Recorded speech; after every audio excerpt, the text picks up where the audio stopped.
Hello dear students, welcome to for physics by VK.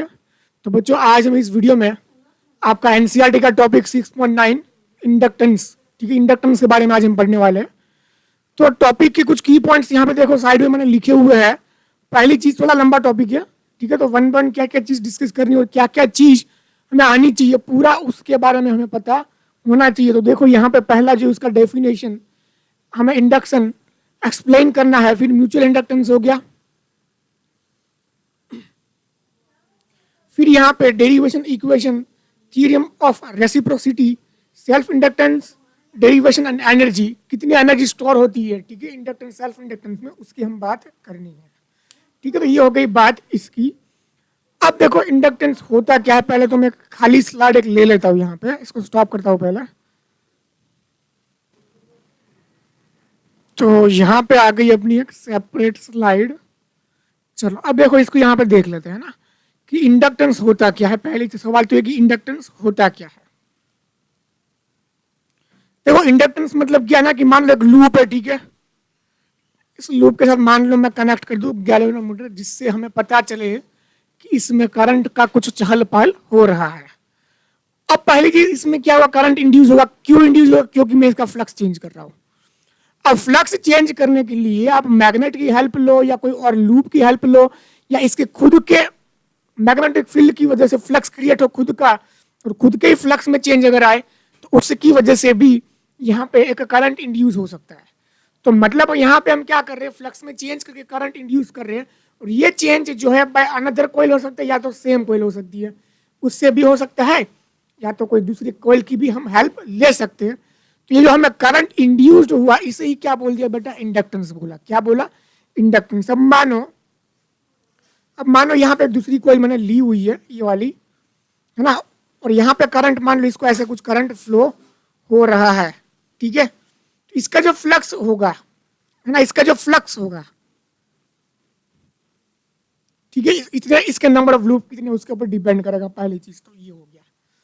अब flux जो है directly proportional करेगा, flux is directly proportional to कितना current है, ये वाला, है ना।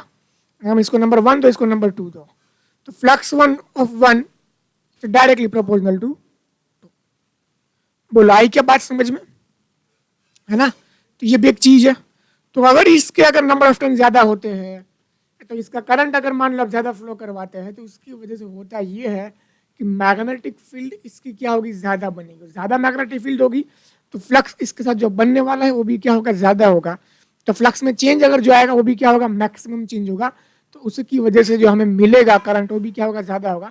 लेकिन जो करंट इंड्यूस्ड हुआ है, ठीक है, अब जब मैं यहाँ पे ऐसे लिखूंगा इसको, जब मैं हटाऊंगा प्रोपोर्शनलिटी कांस्टेंट, ठीक है, तो ये हो जाएगा N phi flux is equal to N phi is equal to L I, ठीक है।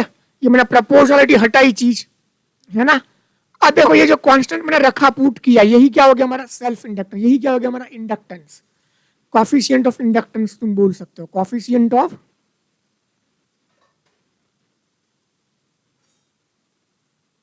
सुनो फिर से कैसे क्या है। इसका फ्लक्स मुझे लिंक करना है, ठीक है, लो इसका फ्लक्स एन फाई हो गया, इट्स डायरेक्टली प्रोपोर्शनल टू इसका करंट I2, ठीक है, आई के। अब तुमने क्या करा, ये चीज हटा दी, तो N phi one is equal to क्या होगा, L/I2। तो यहां से आप देखोगे L इज इक्वल टू क्या होगा, N phi divide by I2, मतलब total flux divide by current कर दोगे आप, तो ये आपको मिलेगा सेल्फ इंडक्टेंस। क्या मिलेगा जरा, क्या मिलेगा जरा, सेल्फ इंडक्टेंस। बोलो आई क्या बात समझ में? अरे नहीं आई समझ में, समझ में आई कि नहीं? एकदम आसान चीज है, ठीक है। ये डिपेंड करता है नंबर ऑफ टर्न, शेप क्या है उसके ऊपर चीज डिपेंड करती है। तो देख लो यहाँ पे इसका थियरी पार्ट कि again alternating current can be induced in a coil by flux change produced by another coil या सेम कॉइल, ये मैंने आपको बताया, ठीक है। Flux through the coil is directly proportional to the current flown from इट। तो करंट कितना फ्लो हो रहा है उसके ऊपर वो चीज डिपेंड करती है। अगर मान लो सेल्फ खुद की वजह से चेंज हो रहा है, तो खुद में कितना करंट फ्लो रहा है वो, अगर मान लो दूसरे की वजह से हो रहा है, उसका दो टाइप है वैसे, खुद की वजह से होता है उसे बोलते हैं सेल्फ इंडक्टेंस, और दूसरे की वजह से होता है उसे बोलते हैं म्यूचुअल इंडक्टेंस, है ना। इसका ध्यान रखना थोड़ा, मैंने लिखा ही होगा type of inductance, mutual inductance and self inductance, ठीक है। For a closely bound For a closely wound coil of n turns, the same magnetic flux is linked with all the turns. तो वही वहां पे क्या होता है, अगर मान लो कि कॉइल के नंबर ऑफ टर्न ज्यादा होंगे तो उसे होता ये है कि फ्लक्स भी क्या होगा, उसका ज्यादा होगा. So that total flux linked is equal to N phi, जैसे मैंने आपको एक्सप्लेन किया. ठीक है, तो यहाँ पे देख लो आप, N five is proportional to I, और यहाँ पे अगर हम प्रोपोर्शनलिटी कांस्टेंट हटवाते हैं तो आ जाएगा एल. एल अपना क्या हो गया, इंडक्टेंस, कोफिशिएंट ऑफ इंडक्टेंस. ये the constant of proportional in this relation is called inductance. Is that clear? Inductance depends on geometry of the coil. Coil की geometry, shape and size क्या उसके ऊपर depend करता है. Inductance is a scalar quantity. ठीक है, एक ऐसी scalar quantity, there is no vector quantity. अब इंडक्टेंस का डायमेंशन यहाँ पे दिया हुआ है M1 L2 T minus 2 A minus 2 है ना, इसको याद कर सकते हो. चाहो तो इसका डायरेक्ट डेरिवेशन भी कर सकते हो. अब इसे अगर हम डायमेंशन फॉर्मूले की बात करें तो डायमेंशन फॉर्मूला देखो कुछ ऐसा है यहाँ पे, है ना. ये स्टार्ट है कि ऑफ हो गया, ओके. तो ये इंडक्टेंस अपना हो गया स्केलर क्वांटिटी, और डायमेंशन फॉर्मूला ऑफ इंडक्शन ये होगा. ठीक है, कैसे है मैं भी कराता हूँ. अब इंडक्टेंस के दो टाइप है, खुद की वजह से फ्लक्स चेंज हो रहा है उसे बोलते हैं सेल्फ, और दूसरे की वजह से हो रहा है उसे बोलते हैं म्यूचुअल इंडक्टेंस. बोलो आई क्या. अब देखो यहाँ पे इंडक्टेंस की अगर मैं बात करूँ तो इंडक्टेंस बेटा अपना होता है एन फाइव बाई आई, है ना. ये भी मैंने आपको बताया. ये हो गया नंबर, इसका कोई नहीं होता है. अब कहानी इसकी है, तो फ्लक्स क्या होता है, B into A divide by I. अब इसका मैं डायमेंशन करूँ, बी का तो मुझे पता नहीं है, अभी निकाल लेते इसका. इसका हो जाएगा L2 डिवाइड बाई A1, है ना. एम्पियर होता है तो A1 होता है. अब बी का मुझे यहाँ पे पुट करना है, जो भी आएगा अभी बीट का हमें निकालना पड़ेगा, है ना. तो देखो क्या है, डायमेंशन फॉर्मूला निकालने आने चाहिए अच्छे से. अब देखो मैग्नेटिक फोर्स की बात करो तो मैग्नेटिक फोर्स होता है किसी भी चार्ज के ऊपर Q into V B, Q into V B. ठीक है, अब देखो ये हो जाएगा I is equal to Q by T. तो यहाँ से ये जाएगा ऐसे, तो A1 T1 ये हो गया. तो ये क्या हो जाएगा अपना A1, इसको पहले मैं नीचे लेगा डायरेक्ट कर लेता हूँ, डायरेक्ट. देखो ये अपना चाहिए अपने को ये F divide by V into Q. ठीक है, जी इक्वल टू बी. तो देखना ध्यान से कैसे क्या कर रहा हूं मैं, ध्यान से पकड़ना इस चीज को. क्यू क्या हो गया, क्यू का डायमेंशन फॉर्मूला हो गया A1 इंटू T1. अब देखो बी यहाँ पे मैं कर रहा हूँ, B is equal to dimension formula ये होता है एम एफ. तो एफ का क्या होता है dimension formula M1 L1 T minus 2. ठीक है, वी का होगा मीटर पर second, L1 T minus 1. Is that clear, है ना. अब देखो यहाँ पे ये होगा मीटर पर सेकंड का, फिर ये क्या था अपना Q है. तो Q क्या क्या होता है A1 इंटू T1. अब ये T1 T1 कट, ये L1 L1 कट, तो यहां से क्या बचा M1 T2, ये गया ऊपर A माइनस 1. ठीक है, तो यहां पे लिख लो M1, हाँ L तो है ही नहीं, M1 T minus 2 A minus 1. ये हो गया सिंपल. ये भाई सब जाएगा ऊपर, तो यहाँ पे देखो M1 L2 ना, L2 हो गया, इसका हो गया, इसका हो गया, फिर T sorry T minus 2 A minus 2. ये अपना बना कुछ dimension formula of self inductance या इंडक्टेंस का डायमेंशन फॉर्मूला हो गया. ठीक है, देखो भाई कुछ M1 L2 T माइनस 2 2 2, है ना. देखो है ना. ठीक है, तो ये हो गया डायमेंशन फॉर्मूला कैसे निकालते, ये भी आना चाहिए, है कि नहीं. आई क्या बात समझ में. अब देखो ये हो गया डायमेंशन फॉर्मूला. तो मैंने आपको दो चीज एक्सप्लेन कर ली, इसका जो डेफिनेशन है, ठीक है, फिर मैंने आपको इंडक्टेंस एक्सप्लेन कर दिया. अब इसमें टाइप्स ऑफ इंडक्शन जो आता है तुम्हारा म्यूचुअल इंडक्टेंस, ठीक है, उसका डेरिवेशन कैसे इक्वेशन उसकी आई, इसमें क्या होगा देखो देख लेता हूं. ठीक है, सुनो यहां पे आ गया अपना म्यूचुअल इंडक्टेंस. अब देखो magnetic flux linked with the one coil of a system, one coil of the system of two coils per unit current passing through the coil, other coil is called mutual inductance of a system. तो मतलब है इसमें क्या है देखो कि अगर दूसरी कॉइल है ना, ये वाली हो गई, या इसके अंदर भी कोई कॉइल डाल दो आप, मान लो यहाँ पे कोई अपना कॉइल है ऐसी कुछ, समझना ध्यान से मैं क्या एक्सप्लेन कर रहा हूँ. इसका फ्लक्स ऐसे निकलेगा फील्ड लाइन, ठीक है। तो इसमें अगर आप करंट चेंज करते हो तो सीधी सी चीज इसमें फ्लक्स चेंज होगा। अब इसमें फ्लक्स चेंज हो रहा है और फ्लक्स चेंज होने की वजह से क्या होगा, एक करंट और इंड्यूस्ड ईएमएफ इंड्यूस होगा, जिसकी वजह से इसमें करंट प्रोड्यूस होगा। तो वो करंट डिपेंड करता है इसके नंबर ऑफ लूप्स हो गए, नंबर ऑफ इसके करंट कितना पास हो रहा है उसके ऊपर डिपेंड करता है। तो एक की वजह से इसमें करंट प्रोड्यूस होता है, इंड्यूस होता है, ठीक है। तो यहाँ पे वही मैंने एक्सप्लेन किया है। The magnetic flux linked with one of the coil of a system, one of the coil of a system, एक सिस्टम की एक कॉइल ऑफ 2 कॉइल्स पर यूनिट करंट, ठीक है, is passing through the other coil, है ना, कि कोई एक स्पेसिफिक करंट में कॉइल में करंट फ्लो हो रहा है, पासिंग, देखो 2 कॉइल्स पर unit current passing through the other coil is called mutual inductance. तो इसकी वजह से करंट फ्लो हो रहा है, ठीक है, उसे क्या बोलते हैं, म्यूचुअल इंडक्टेंस, ठीक है। अब देखो यहाँ पे when the current flow in the coil C2 due to the change in flux linked with coil C1 it will have induced EMF in coil C1। देखो कहना क्या चाहता है, ये अपना C2 C1 कहाँ पे है और ढूंढना पड़ेगा। यहाँ पे मान लो कलर में कोई और ले लेता हूँ,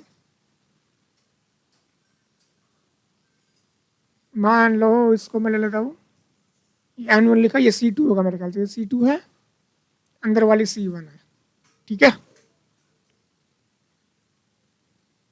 अब करंट देखो फ्लो हो रहा है C2 वाले में, अब करंट फ्लो हो रहा है बाहर वाले में, अब करंट बाहर वाले में फ्लो हो रहा है तो उसकी वजह से मैग्नेटिक फील्ड होगी, लिंक हो गया ना, जो छोटा वाला है उसके अंदर, छोटा वाला ये फील्ड बाहर वाले में प्रोड्यूस हो रही है ना, देखो C2 जो बड़ा है उसके इनसाइड क्या हो रही है, उसके अंदर इनसाइड करंट फ्लो हो रहा है, और करंट फ्लो हो रहा है उसकी वजह से जो फ्लक्स क्या होगा, चेंज होगा, है ना, छोटा वाला, उसकी वजह से फ्लक्स क्या होगा, चेंज होगा, ठीक है।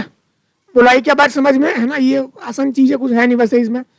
तो यहाँ पे देखो फ्लक्स N1 पहले वाले का फ्लक्स, छोटे वाले का flux is directly proportional to the I2, जो करंट फ्लो है बड़े वाले में, ठीक है। प्रोपोर्शनलिटी कांस्टेंट हटवाया हमने तो MI2 आ गया, ठीक है। तो अकॉर्डिंग टू फैराडेज लॉ, ये मैं यहाँ पे इक्वेशन लिख रहा हूँ कि अगर इसका मैं डिफरेंशिएशन करता हूँ, है ना, तो देखो इसको अगर मान लो मैं डिफरेंशिएट कर लूँ तो फ्लक्स होगा आपका, देखो मैं इसको यहाँ पे एक्सप्लेन कर लेता हूँ।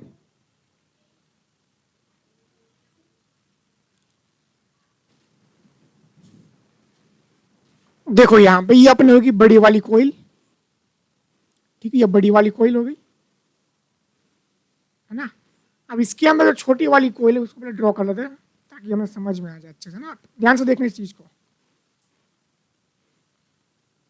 तो बड़ी वाली कोइल, इसमें नंबर ऑफ लूप मान लो अपने, इसको N2 बोलते हैं, नंबर ऑफ लूप N2 है, इसमें N1, इसमें जो करंट फ्लो है करंट मान लो I2, जो फ्लक्स लिंक होगा छोटी वाली का, है ना, फ्लक्स तो उसी का ही चेंज हो रहा है, क्योंकि समझ आ रही चीज, क्योंकि करंट तो सेकंड वाली में फ्लो हो रहा है और उससे फील्ड की वजह से मैग्नेटिक फील्ड बनेगी, तो फ्लक्स लिंक होगा अपनी छोटी वाली के साथ।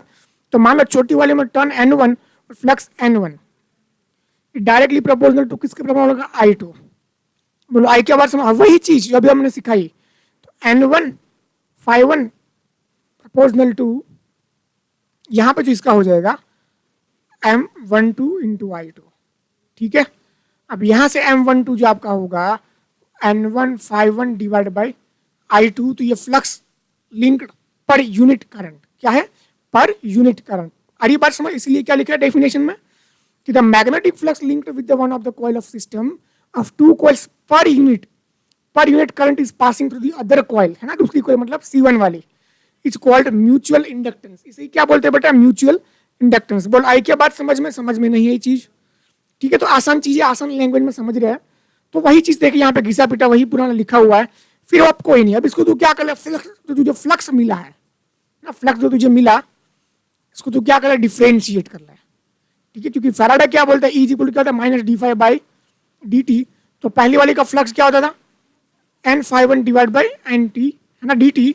तो यहां से तो देखेगा dt डिवाइड बाई dt, तो फ्लक्स तेरा हुआ, फ्लक्स क्या हुआ तेरा, यहां से देख लीजिए जाएगा नीचे, जाएगा तेरा नीचे, तो ये हो जाएगा M12 I2 divide by M1, है ना, N1, ये कट जाएगा थोड़ा, तो माइनस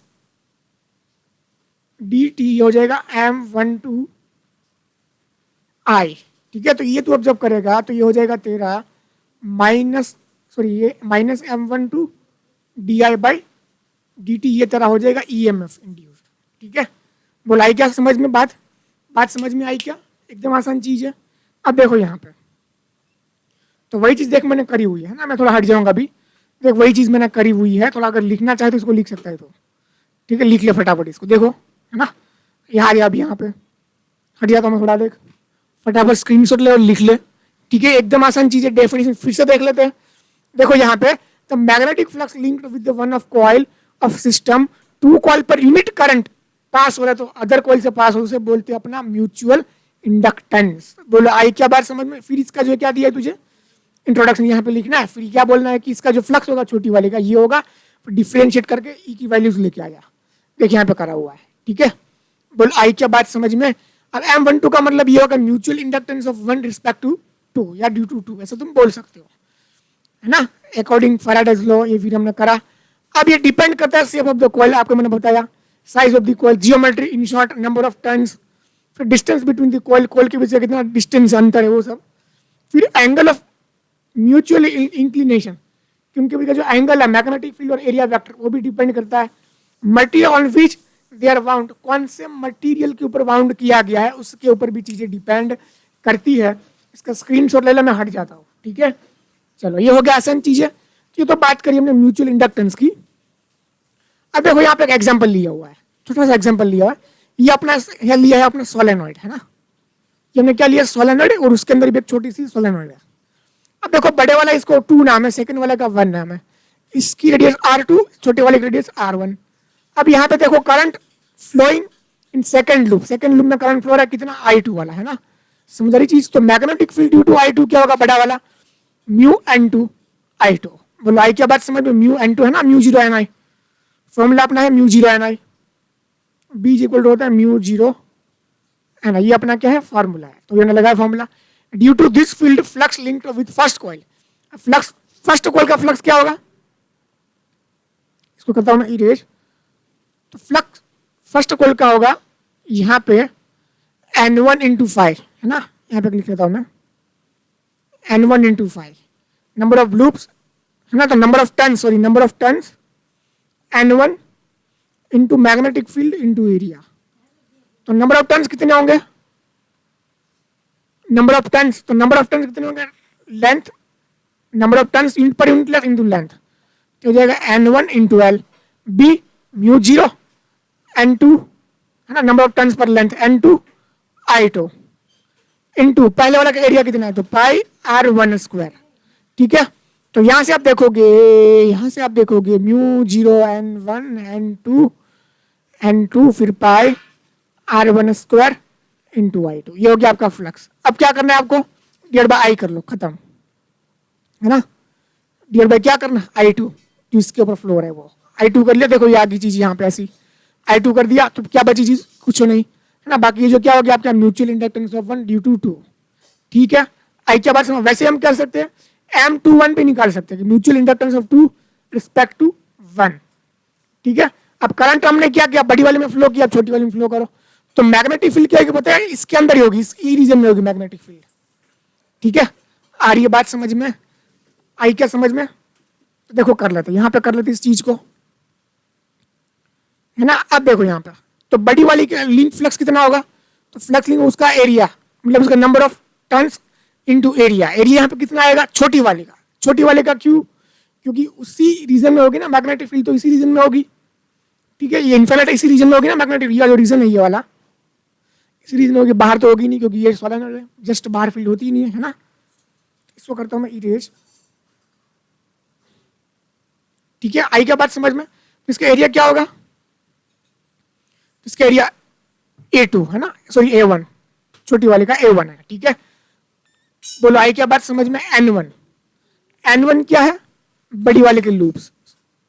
देखो छोटी बड़ी में कंफ्यूज मत होना, यहाँ पे लिख देता हूँ मैं, छोटी वाली 1 है और बड़ी वाली 2 है। फिर से एक बार देख लेते हैं ना, बड़ी वाली 2 है। ठीक है, बड़ी वाली 2 है, तो समझना, इसको इरेज करता हूँ मैं, पहले इरेज कर लेता हूँ मैं अच्छे से। तो करंट फ्लो किस में हो रहा है, अब करंट फ्लो हो रहा है छोटी वाली में। ठीक है, करंट फ्लो हो रहा है छोटी वाली में, तो छोटी वाली को मैग्नेटिक फील्ड कितनी होगी, छोटी वाली को मैग्नेटिक फील्ड होगी, इसको 1 नाम दिया, तो B1 कितना होगा, तो B1 होगा μ0n1 इंटू कितना होगा I1, ठीक है। I1 दोनों में करंट सेम ले लेते हैं, दोनों ही कार में करंट हम सेम ले लेते हैं, ठीक है। कुछ भी बोलो I1, इसको मैं I इसको बोलता हूँ, ठीक है, कुछ भी बोलो I नाम दिया मैंने, ठीक है, μ0n1 I, ठीक है। अब देखो फ्लक्स कितना होगा, तो फ्लक्स होगा बड़ी वाली में, बड़ी वाली 2 नंबर है इंटू 2, N2, तो N2 मतलब क्या, नंबर ऑफ टर्न्स कितने होंगे,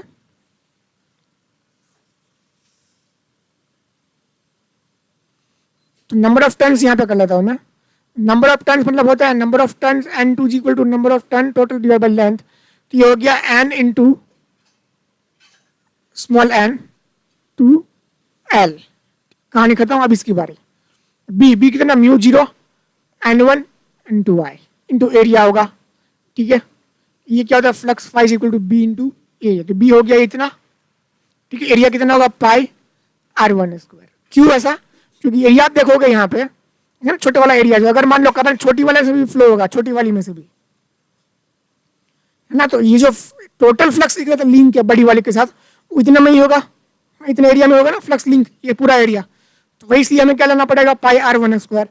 बोलो आई क्या बात समझ में। अब इसको मैं देखो सिंप्लीफाई करता हूँ, μ0n1n2 L पाई R square R1 square into into into क्या बच रहा है, अभी भी कुछ बच रहा है, आई, ये हो गया फ्लक्स। अब क्या करो, डिवाइड बाय आई कर लो, खत्म। तो यहाँ से आप देखोगे M21 is equal to M12 is equal to M, यहाँ मिला क्या, म्यूचुअल इंडक्टेंस दोनों का, दोनों ही केस में क्या मिला हमें, इक्वल मिला। तो इसे बोलते हैं थियरी ऑफ रेसिप्रोसिटी, ठीक है। If M12 is equal to M21 is equal to M, this equation which is called theorem of reciprocity। बोलो आई क्या बात समझ में, एकदम आसान चीज है। सेल्फ इंडक्टेंस हो गया ये आपका, ठीक है। ये हो गया आपका म्यूचुअल इंडक्टेंस। क्या याद करना है आपको, डेफिनेशन कैसा आया वो, उसका डेरिवेशन, फिर आपको देना है, आपको क्या देना है, ये देना है ना, थियरम ऑफ म्यूचुअल, नहीं थियरम ऑफ रेसिप्रोसिटी कहाँ गया, हाँ ये क्या होता है, M12 is equal to M21 is equal to M, तो ये होता है थियरम ऑफ रेसिप्रोसिटी। ये चीज याद करनी है। फिर हम बात करते हैं सेल्फ इंडक्टेंस। थोड़ा देख लो क्या हमने पढ़ा क्या है, इंडक्टेंस हमने एक्सप्लेन किया कैसे, एक की वजह से या तो फिर खुद की वजह से, ठीक है। म्यूचुअल इंडक्टेंस देख लिया, फिर सेल्फ इंडक्टेंस बाकी है। आइए बात करते हैं सेल्फ इंडक्टेंस के ऊपर। तो देखो सेल्फ इंडक्टेंस में क्या है, EMF can be induced in a single isolated coil due to change of flux through the coil by change the current, मतलब खुद की वजह से, सेल्फ की वजह से चेंज आता है, उसे क्या बोलते हैं, सेल्फ इंडक्टेंस, ठीक है। तो फ्लक्स प्रॉपर है, करंट कितना फ्लो हुआ वो हटाया, आया गया, तो एल आ गया, एल इज इक्वल टू क्या हो गया, ये आपका सेल्फ इंडक्टेंस। फॉर्मूला वही होगा, है ना, फॉर्मूला मतलब डायमेंशन फॉर्मूला जो मैंने अभी आपको मैंने बताया, M1 L2 T - 2 A - 2, है ना, याद होना चाहिए, मुझे याद है। तो ये हो गया, ठीक है।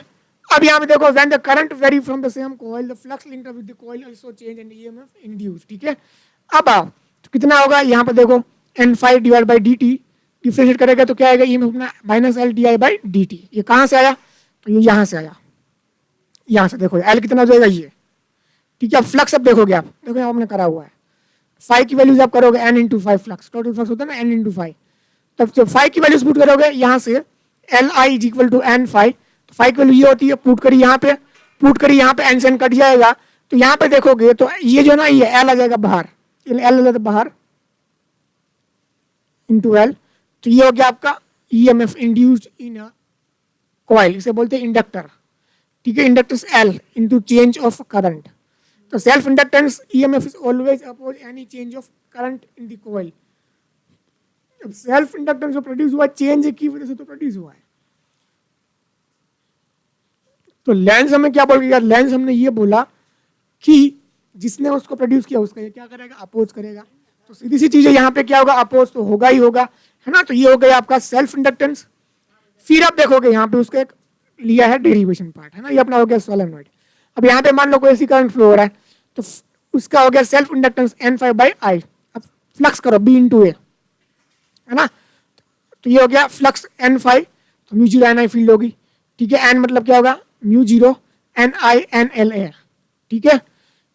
कैसे सुना, इसको सिंप्लीफाई करो तो ये क्या हो जाएगा, एन इंटू एल, तो ये वही एल है ना, ये वाला, ये तो म्यू जीरो एन आई है, नहीं आया देख लो, N five is equal to N into L, five क्या होता है म्यू जीरो एन आई है ना, B into A number of turns ना, B into A number of turns करा, बी ए करा इंटू एरिया होगा आपका, ये ले लो, तो पाई आर स्क्वायर लिख सकते हो, ठीक है। ये हमने करा।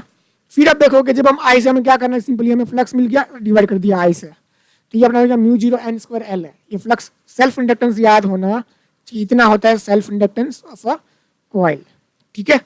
अब बात करते हैं कितनी एनर्जी होगी, वर्क डन कितना होगा। तो देखो वर्क डन मतलब क्या होता है, पावर, ठीक है। वर्क डन मतलब पावर, इसको हम करेंगे इंटीग्रेट, वर्क डन कितना हुआ, तो पावर पी इक्वल टू क्या होता है, पर यूनिट, पावर मतलब work done per unit time, ठीक है। तो अगर एक सेकंड की अगर हम बात करें तो पावर आई इंटू वी, तो वी क्या आपका ये, ठीक है। यहाँ पे मैग्नीट्यूड की बात करेंगे तो ई क्या हो गया, L D I by D T into I ना, ये गया सामने, तो यहाँ पे अगर इसको हम इंटीग्रेट करते हैं तो हो जाएगा आपका, ये आपका हो जाएगा, यहाँ क्या हो गया, क्या हो गया, हम इंटीग्रेट पार्ट आएगा ना, तो यहाँ पे अगर हम इसका इंटीग्रेट करते हैं तो जीरो से आई क्या हो जाएगा, ये जीरो से आई, बोलो आई क्या बात समझ में। तो यहाँ पे देखो अगर आप इंटीग्रेट करोगे इसको, तो यहाँ पे देखो आई का इंटीग्रेशन होगा D I, I square by two, ठीक है। सिंपल इंटीग्रेशन है, चलो चालू है ना, स्टार्ट किया। तो यहाँ पे देखेंगे हम, तो यहाँ पे अगर इस सब की वैल्यूज पुट करो तो वर्क डन आएगा इसका 1/2 एल आई स्क्वायर, इतनी एनर्जी स्टोर होगी अपने इंडक्टर में कॉइल के अंदर। फॉर्मूला याद होना चाहिए रात के 2 बजे भी, ठीक है। सिंपल फॉर्मूला है, आपको पता होना चाहिए, ठीक है। सारी चीज़ एक बार लिख लो, मैं हट जाता हूँ, फटाफट लिख लो। ये हो गया वर्क डन मतलब एनर्जी स्टोर इन इंडक्टर, ये उसका डेरिवेशन, ठीक है। सेल्फ इंडक्टेंस अच्छे से आना चाहिए, ठीक है। फ्लक्स डिवाइड बाय आई करना है, सिंपल क्या करना है, फ्लक्स डिवाइड बाय आई। फिर यहाँ पे देख लो ये अपना हो गया EMF induced in inductor minus L D I by D T. अगर मान लो चेंज इन करंट जीरो होगा, अगर ये चीज चेंज इन जीरो हो जाएगा, चेंज होगा ही नहीं तो क्या हुआ, ये पूरा ईएमएफ जीरो, इसलिए चेंज होना खास जरूरी है, ठीक है। फिर देखो सेल्फ इंडक्टेंस, इसको भी देख लो, इसको भी देख लो, तो आसान चीजें है, बिल्कुल है नहीं वैसे इतना, ठीक है। तो देखो यहाँ पे हमने चीजें जो देखी है, डेफिनेशन एक्सप्लेनेशन ऑफ इंडक्टेंस, फिर derivation equations and theorem of reciprocity m12 is equal to m21 is equal to m, तो सारी चीजें 1 बाय 1 हमें होनी चाहिए याद, एकदम टकाटक वाली, ठीक है। हो गया, तो ये हो गया आपका इंडक्टेंस वाला टॉपिक। अब लास्ट टॉपिक अपना बच्चा एसी जनरेटर, ठीक है ना। तो चलिए मिलते हैं नेक्स्ट वीडियो को लाइक करना बाकी तो लाइक जरूर करिए और करिए चैनल को subscribe. Thank you very much, करते हैं टाटा बाय बाय।